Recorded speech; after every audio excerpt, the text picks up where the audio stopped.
और इस पे गंभीरता से आप जब विचार करेंगे तो आपको समझ में आएगा कि भगवान की ये पांचों लीलाएं हम लोगों के जीवन में क्रमशः अनुकरणीय, यानी जन्म से 15 वर्षों तक कौन से लीला से हमें सीखना चाहिए? बाल लीला से। और 15 से लगभग 27 अथवा 30 मान लीजिए 30 वर्ष की अवस्था तक किस लीला से हमें सीखना चाहिए? विवाह लीला से। 30 वर्ष की अवस्था से लगभग 40 से 45, अच्छा भगवान ये मैं अवस्था इसलिए कह रहा हूं अपने मन से नहीं, भगवान की लीला का ही अनुकरण करते हुए उनके लीलाओं की अवस्था का ही ध्यान रखते हुए बात मैं कह रहा हूं। भगवान विश्वामित्र जी के साथ जनकपुर कितने वर्ष की अवस्था में जाते हैं? 16 वर्ष की अवस्था में। 16वें वर्ष में भगवान का क्या हो रहा है? विवाह हो रहा है। 16वें वर्ष से लेकर 27वें वर्ष की अवस्था तक भगवान अयोध्या जी में रहते हैं। 27वें वर्ष की अवस्था में प्रभु कहाँ गए? वन में जाते हैं, वनवास होता है। कितने वर्षों के लिए? 14 वर्षों के लिए। 27, 10, 37 और 2, 38, 39, यानी कि 39 वर्ष की अवस्था में प्रभु वापस आते हैं। उसके बाद और इसी बीच में रण लीला भी है और वन लीला भी है, दोनों इसी बीच में है, 14 वर्षों के ही बीच में। और उसके बाद कौन सी लीला है? राज्य लीला। यानी 50 वर्षों के बाद मनुष्य को हमें करना क्या है इस पे विचार करना चाहिए। यानी जन्म से लेकर के 15 वर्षों की अवस्था तक हमें भगवान की बाल लीला से शिक्षा ग्रहण करना चाहिए।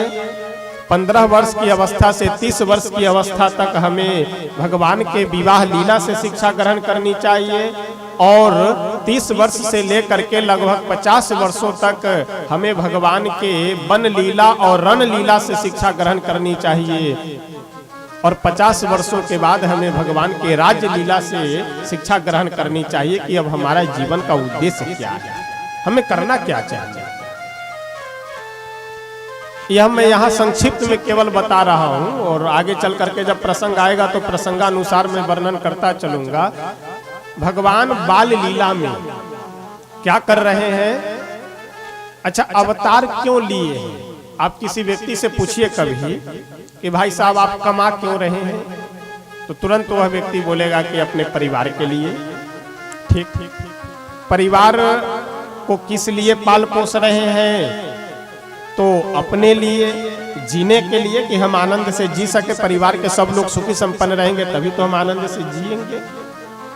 फिर बाद में उनसे पूछे कि भाई साहब आप कमा इसलिए रहे हैं कि परिवार का पालन पोषण करने के लिए, परिवार को इसलिए पालन पोषण कर रहे हैं स्वयं जीने के लिए, तो स्वयं जी क्यों रहे हैं? किसी व्यक्ति से पूछे कि आप जी क्यों रहे हैं, इसका कोई उत्तर नहीं। जिया इसीलिए जाता है कि हमें दोबारा फिर यहाँ पे आकर के जन्मना मरना न पड़े, इसीलिए मनुष्य को जीना चाहिए। तो हम जी क्यों रहे हैं, किस लिए हमें जीना चाहिए और किस लिए हमें मनुष्य शरीर मिला है, यह विचार अगर आप करेंगे, चिंतन करेंगे, तो यह ज्ञान आपको भगवान की बाल लीला से अवश्य मिल जाएगा। प्रभु के अवतार के स्तुति में हम सब लोग हमेशा गाया करते हैं। कौन सा स्तुति? भय प्रगट कृपाला। इसके अंत में दोहा है कि विप्र धेनु सुर संत हित लीन मनुज अवतार निज इच्छा निर्मित तनु माया गुण गोपाल। भगवान अवतार क्यों लेते हैं? तो विप्र धेनु सुर संत हित लीन मनुज अवतार, यानी सनातन धर्म के जितने भी अंग प्रत्यंग है, वो चाहे मंदिर हो, चाहे गौ हो, चाहे संत हो, ब्राह्मण हो, जो भी हो, उन सब की रक्षा के लिए भगवान अवतार लेते हैं। क्या हम वह कर रहे हैं? आज सबसे बड़ी समस्या यह है कि जिस गांव में चले जाएं, अधिकतर गांव की ये दुर्दशा है, तुरंत लोग आकर के बोलेंगे कि महाराज जी कोई अच्छे पुजारी हो, साधु हो तो मंदिर पे रख दीजिए, मंदिर में कोई पूजा करने वाला नहीं है, भोग लगाने वाला कोई नहीं है। और मन में बात तो आती है लेकिन बोलता नहीं हूं क्योंकि बुरा लग जाएगा अगले व्यक्ति को। अगर कोई व्यक्ति हमसे ये कहता है कि कोई साधु हो तो दे दीजिए, तो मेरा मन होता है पूछने का कि गांव में जितने लोग हैं वो सब असाधु हैं क्या? एक भी साधु आदमी? अरे साधु का मतलब क्या है? साधु का सीधा सीधा अर्थ है कि जिनका स्वभाव सहज हो, सरल हो, भगवान के भक्त हो, वही साधु है। वेश की अपनी मर्यादा है, वेश की अपनी व्यवस्था है, वेश का अपना महत्व है, लेकिन साधु होने के लिए कोई आवश्यक हो रही है कि आप दाढ़ी बढ़ाएं। साधु होने के लिए कोई आवश्यक नहीं कि आप वेश परिवर्तित करें, ये तो परंपरा एक है साधु की। बाकी साधु आप अपने घर में रह करके भी हो सकते हैं, संत आप अपने घर में रह करके भी हो सकते हैं। व्यवहार में परिवर्तन आ जाए, विचार में परिवर्तन आ जाए तो वेश भी अपने आप बन ही जाएगा। वेश बनाने के लिए प्रयास नहीं करना है, प्रयास करना है विचार और व्यवहार में परिवर्तन लाने के लिए।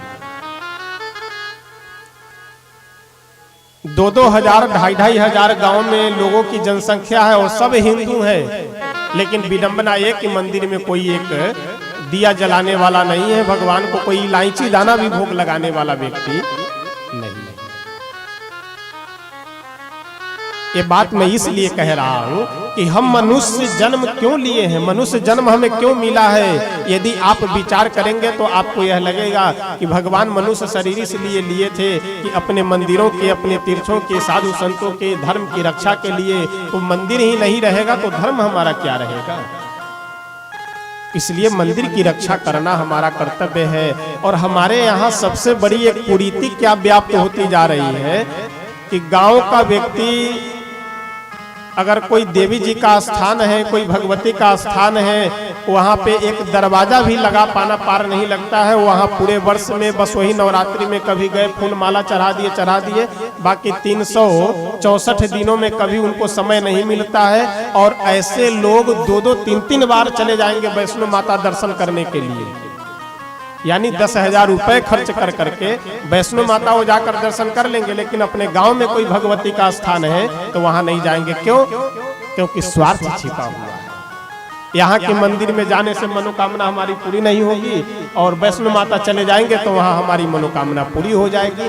तो ये जो धर्म का उपयोग, मंदिर का प्रयोग हम लोग स्वार्थ से करने लगे हैं, इसीलिए मंदिर में रहने वाले व्यक्ति भी मंदिर का उपयोग स्वार्थ से करने लगते हैं। इतना चढ़ाओ तो नजदीक से दर्शन होगा, नहीं चढ़ाओ तो गेट के बाहर जाओ।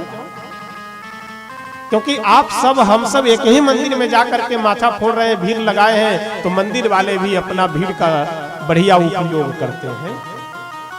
तो इसलिए सर्वप्रथम हम लोगों का कर्तव्य यह होना चाहिए। ऐसा नहीं है कि वैष्णो माता में जाने से माता जी मिल जाएंगी और हमारे गांव में जो मंदिर है उसमें माता जी नहीं, ऐसा नहीं है।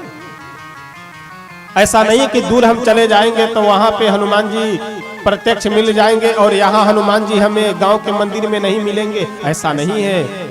बस हमें श्रद्धा होनी चाहिए, प्रेम होना चाहिए, भाव होना चाहिए, सब जगह है। प्रयास हमारा ये होना चाहिए, मुख्यतः हमारी ये होनी चाहिए कि जो हमारे आसपास के मंदिर है उसकी हम सुरक्षा देखभाल करें।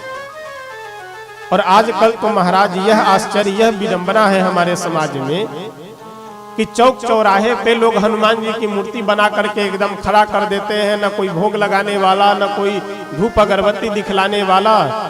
बड़े श्रद्धा भाव जागृत किए और 40,000 में मूर्ति खड़ा कर करके ला करके खड़ा कर देते कि देख करके हंसी भी लगता है और दुख भी होता है। कहीं कहीं तो ऐसे हनुमान जी को खड़ा कर देते कि जैसे ट्रैफिक पुलिस हो। आप चौक चौराहों पे बड़े शहरों में चले जाइए तो ट्रैफिक पुलिस देखे होंगे ना, वो रास्ता दिखलाने वाला जो है, वही ट्रैफिक पुलिस बना करके हनुमान जी को चौक चौराहे पे खड़ा कर दिए। अब बेचारे हनुमान जी सबको रास्ता दिखलाते रहे। तो कहने का तात्पर्य ये सब जो कुरीतियां हैं, ये सब जो परिवर्तन है, इसको सुधारने और संभालने की आवश्यकता है। हनुमान जी की मूर्ति हम छोटी सी रखें, बहुत छोटी सी ऐसी मूर्ति रखें कि जिनको हम अपने पास रख करके सेवा कर सके। चौक चौराहे पे खड़ा कर दिए, धूल माटी खाते रहे, पूरे लोगों के चप्पल जूते का गर्दा उड़ करके हनुमान जी के खोपड़ी पे पड़ता रहे, ये भक्ति नहीं, ये आपकी मूर्खता है। इसलिए ऐसा कभी भी नहीं करना चाहिए। गांव की जो भी मंदिर है, जो भी व्यवस्था हो, धर्मस्थल हो, उसका देख रेख करना प्रत्येक हिंदू का, प्रत्येक व्यक्ति की जिम्मेदारी है। इसलिए इन बातों का हमें विशेष ध्यान रखना चाहिए। यह सब ज्ञान हमें आपको भगवान की बाल लीला से सुनने को और देखने को मिलेगी। और हमारा जीवन कैसा होना चाहिए, तो गोस्वामी तुलसी बाबा बहुत सुंदर वर्णन करते हुए लिखते हैं कि हमारे राघव, हमारे रघुनंदन प्रातः काल जग करके क्या करते हैं, वह वर्णन करने जा रहे हैं। प्रातः काल उठी के रघुनाथा, प्रातः काल उठी के रघुनाथा, प्रातः काल उठी के रघुनाथा, प्रातः काल उठी के रघुनाथा, मातु पिता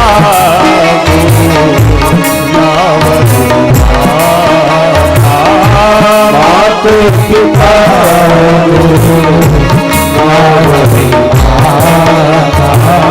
प्रातः काल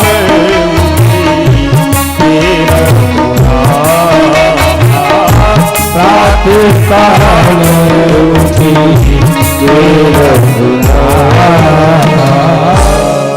प्रातः काल उठ के रघुनाथा, मातु पिता गुरु ना वही माथा।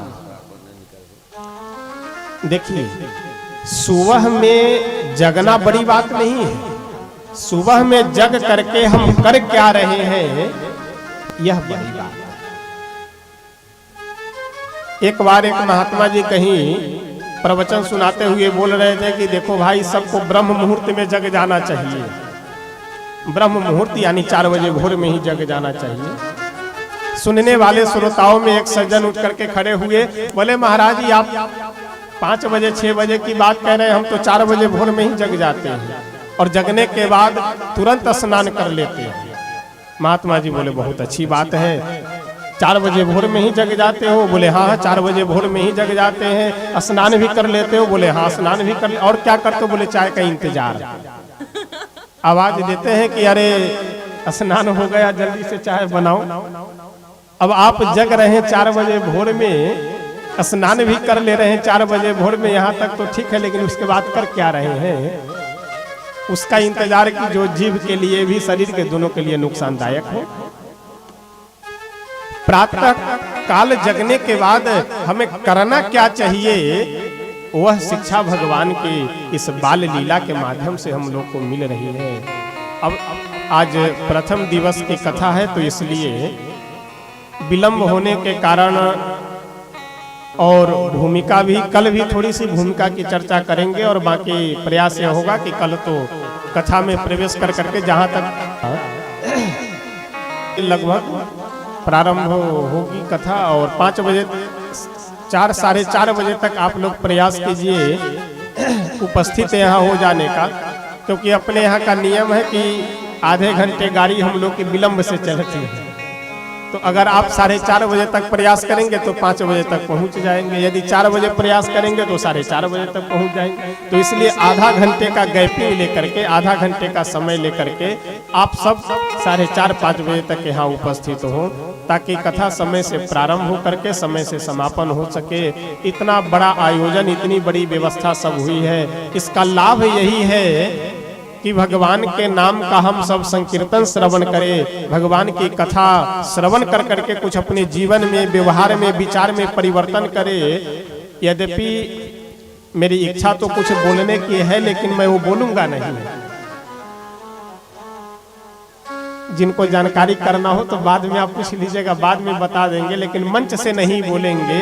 बस एक इच्छा यही है कि इस यज्ञ से, इस कथा से कुछ इस क्षेत्र में परिवर्तन आ जाए।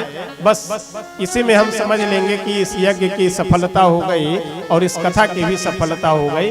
कुछ विचार में परिवर्तन आ जाना चाहिए, क्योंकि विचार की थोड़ी सी अव्यवस्था, बस इतना ही कहेंगे और कुछ नहीं कहेंगे। आइए प्रेम से हम सब अपने मन वाणी को पवित्र करते हुए भगवान के चरणों में अपने मन को लगा करके स्तुति करते हैं, फिर संकीर्तन करेंगे।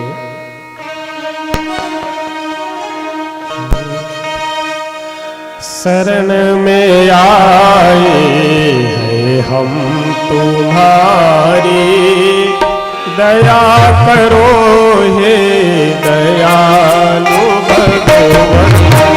शरण में आए दया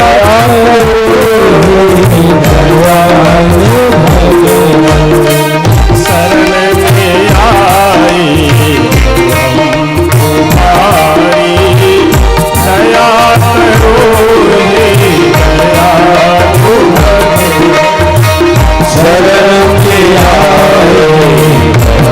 दयालु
सीताराम भगवान की जय।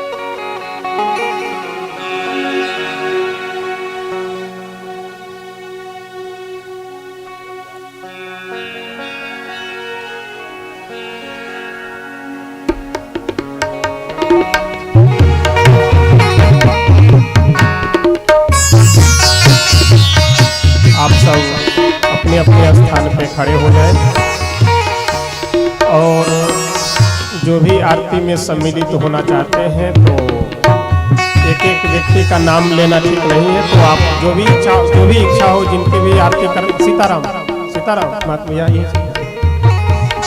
जिनकी भी इच्छा हो आरती करने की तो आप सम्मान मंच पे आकर के आराम से आरती कर सकते हैं।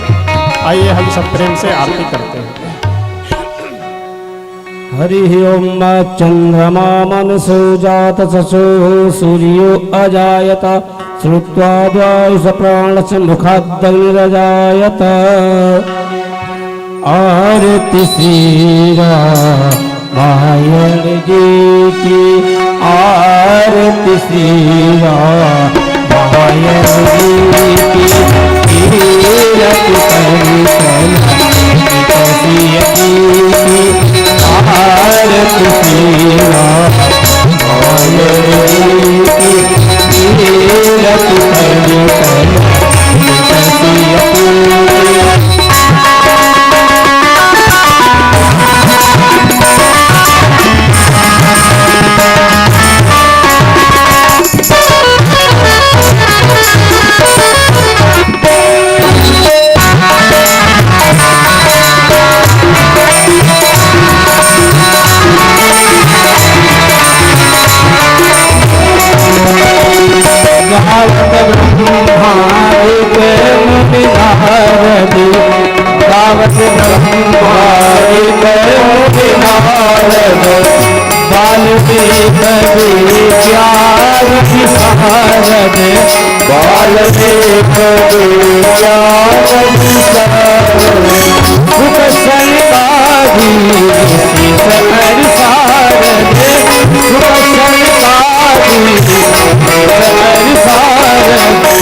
गावत वेद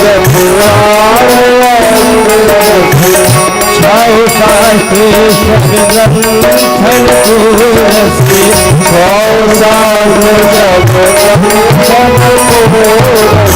मुनि जन धन संकर को सर बसे मुनि जन धन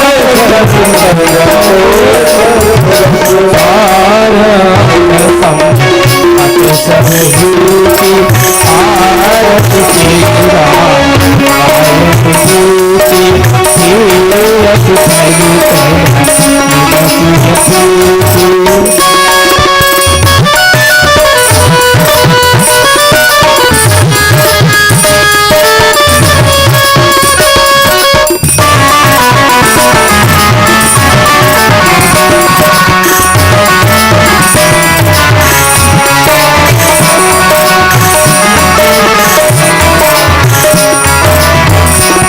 गावत संतत शंभु भवानी गावत संतत शंभु भवानी अर्घट संभल मुनि विज्ञानी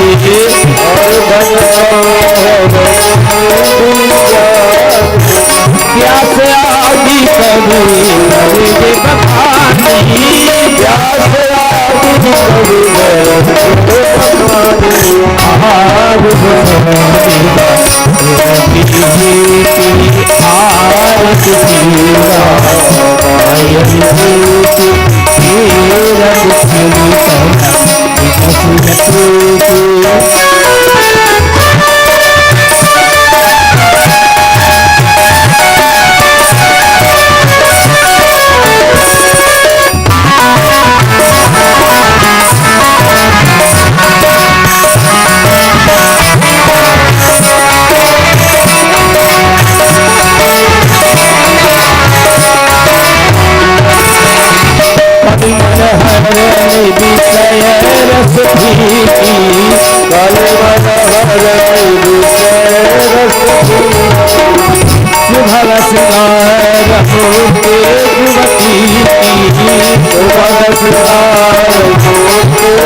श्री सीताराम नाम भगवान की श्री अयोध्या धाम की श्री सरयू मैया की श्री मिथिला धाम की श्री कमला विमला की श्री हनुमान जी महाराज की श्री शंकर भगवान की श्री बगहे सरकार के श्री सीताराम नाम जप महायज्ञ के श्री गौरी शंकर स्थान के जय जय सीताराम हर हर महादेव। सर्वे भवन्तु सुखिनः सर्वे सन्तु निरामयाः सर्वे भद्राणि पश्यन्तु मा कश्चित् दुःखभाग् भवेत्। हरि ओम शांति शांति सुशांतिर्भवतु।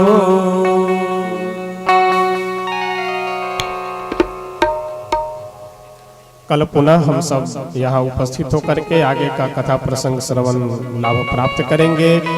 तब तक आप सब प्रसाद लेकर के अपने अपने गंतव्य स्थान को प्रस्थान करेंगे। और विशेष इस क्षेत्र के जो भी विशिष्ट गणमान्य हैं, आप सबसे निवेदन है कि यह यज्ञ के जो भी कराने वाले हैं वह तो मुख्य रूप से हमारे भोले बाबा हैं, लेकिन माध्यम जिन भी लोगों का है वह सब यहाँ से 15-20 किलोमीटर दूर के हैं। तो इसलिए आप सब जो क्षेत्र के विशिष्ट जन हैं, क्षेत्र के बुद्धिजीवी गण हैं, आप सबसे विशेष यह निवेदन है कि आप सब तन मन धन तो भोले बाबा व्यवस्था किए हुए हैं, लेकिन कम से कम तन मन से आप सब लग करके इसमें सम्मिलित रहे, ताकि किसी तरह की व्यवहारिक कोई अव्यवस्था न हो। अच्छे से आनंद से यज्ञ तो इसमें आपको ही लाभ मिलना है। यानी जैसे नदी में कोई व्यक्ति यदि एक गिलास लेकर के जाए तो उसका गिलास भरेगा, लोटा लेकर जाए तो लोटा भरेगा, ड्रम लेकर के जाए तो ड्रम भरेगा। उसी तरह से यह यज्ञ हो रहा है। यहाँ जो आप सेवा करेंगे, जिस तरह से आप पुण्य करेंगे, उतना पुण्य और भोले बाबा का आशीर्वाद आपको प्राप्त होगा। इसी निवेदन के साथ अपनी वाणी को विराम देते हैं। कल पुनः हम सब यहाँ उपस्थित होंगे।